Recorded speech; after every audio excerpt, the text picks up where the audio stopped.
তারেক রহমান বিএনপির ভারপ্রাপ্ত চেয়ারম্যান একটা কথা বলেছেন, সেটা হচ্ছে নির্বাচন নিয়ে কারো কারো বক্তব্য জনমনে জিজ্ঞাসার জন্ম দিয়েছে। সত্যিকার অর্থে বিষয়টা তাই।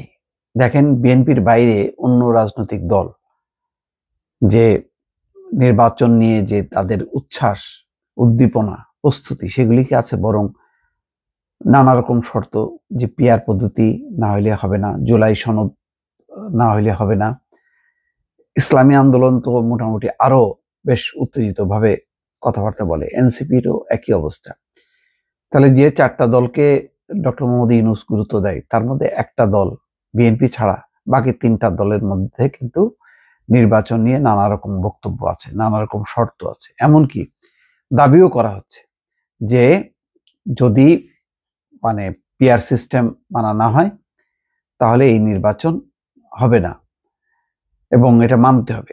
এমন একজনের কাছে দাবি করা হচ্ছে যে কিনা সব দলের প্রতিনিধি হিসাবে এই ক্ষমতা আছেন, ডক্টর মোহাম্মদ ইউনূস। তার নিজের কোনো রাজনৈতিক দল নেই, নিজের কোনো পক্ষ নেই, তেমনটাই সবার কাছে একটা ভাবমূর্তি। যদিও কেউ কেউ বলেন যে তিনি এনসিপি কে সমর্থন করেন, কিন্তু সেটা হলো আংশিক সত্য, পুরো সত্য না। পুরো সত্যটা হলো এই যে তিনি মালয়েশিয়া সফরে 3 দিনের মধ্যে 3 দিনই বলেছেন যে ফেব্রুয়ারির প্রথম ভাগে নির্বাচন, সেই নির্বাচনে প্রস্তুতি নিচ্ছে। আজকে আসিফ নজরুল বলেছেন, কালকে রেজওয়ানা হাসান বলেছেন, সেনা প্রধান স্বয়ং বলেছেন যে ফেব্রুয়ারিতে নির্বাচন সুষ্ঠু নিরপেক্ষ হবে এবং আমরা আশা করি যে সেনাবাহিনী পূর্ণ প্রস্তুতি নিয়ে এই নির্বাচন সহযোগিতা করতে সরকারকে সেনাবাহিনী প্রস্তুত আছে। পরিষ্কার কথা। রাষ্ট্র নির্বাচন কমিশনের একই কথা যে তারা পূর্ণ প্রস্তুতিতে আছে, রাষ্ট্র প্রস্তুত, কিন্তু সম্ভবত কোনো কোনো রাজনৈতিক দল প্রস্তুত না। এই ক্ষেত্রে কয়েকটা কথা বলা হয় যে তারা যেহেতু জয়ী হবে না বলে এমন একটা আশঙ্কা করছে, সুতরাং এই কারণে তারা গড়িমসি করছে। তাদের ধারণা যে এইভাবে যতদিন থাকা যাবে ক্ষমতার চর্চা করতে করতে তারা একটা ক্ষমতাশালী হবে, বিএনপি দুর্বল হবে, তখন নির্বাচন হবে। কিন্তু এটা তো এক ধরনের আত্মঘাতী। যতদিন পর্যন্ত নির্বাচনের বাইরে থাকবে দেশ, ততক্ষণ পর্যন্ত যে কোনো সময় একটা সর্বনাশ ঘটবে, এমন একটা শঙ্কা কিন্তু করাই যায়।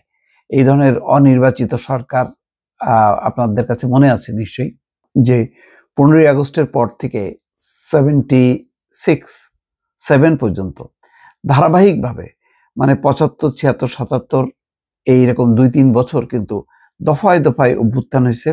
কারণ মুশতাকের সরকার সেই অর্থে কোনো নির্বাচিত সরকার ছিল না, ফলে এই কারণে নানা রকম ঝামেলা হয়েছে এবং দফায় দফায় কু হয়েছে, একটা সরকারবিহীন অবস্থা ছিল।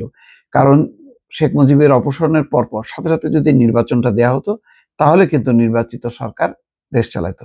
নির্বাচন না দেওয়ার কারণে 3 বছর পাল্টা কু হয়েছে। তারপর জিয়াউর রহমান রাষ্ট্র ক্ষমতা নেওয়ার পর আস্তে আস্তে যখন নাকি ঘরোয়া রাজনীতি উন্মুক্ত করে, তার যখনই নাকি শাসনতান্ত্রিক একটা ধারাবাহিকতার মধ্যে তিনি ঢুকতে শুরু করেছেন, দেশ আস্তে আস্তে সেটেল হয়েছে।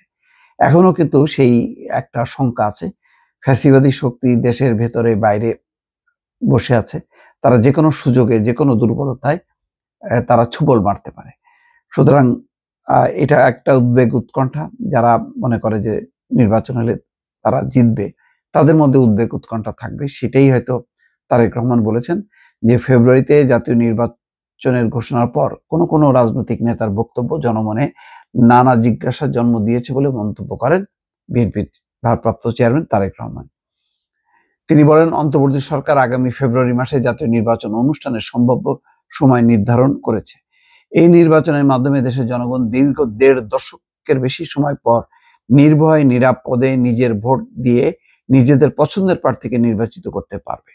তবে নির্ধারিত সময় নির্বাচন অনুষ্ঠান নিয়ে ফ্যাসিবাদ বিরোধী আন্দোলনে রাজপথের যোদ্ধা কোনো কোনো রাজনৈতিক দলের এবং তাদের সদস্যদের বক্তব্য, মন্তব্য গণতন্ত্রকামী জনগণের মনে নানা জিজ্ঞাসার জন্ম দিয়েছে।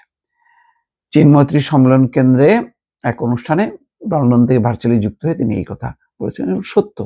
এবং এই রাজনৈতিক দলগুলোর মধ্যে নির্বাচন নিয়ে যত নিরাশা থাকবে, বিভ্রান্তি থাকবে, ততই কিন্তু বিপদের সম্ভাবনা আরো বাড়তে থাকবে। দর্শক ভালো থাকবেন, আল্লাহ হাফেজ।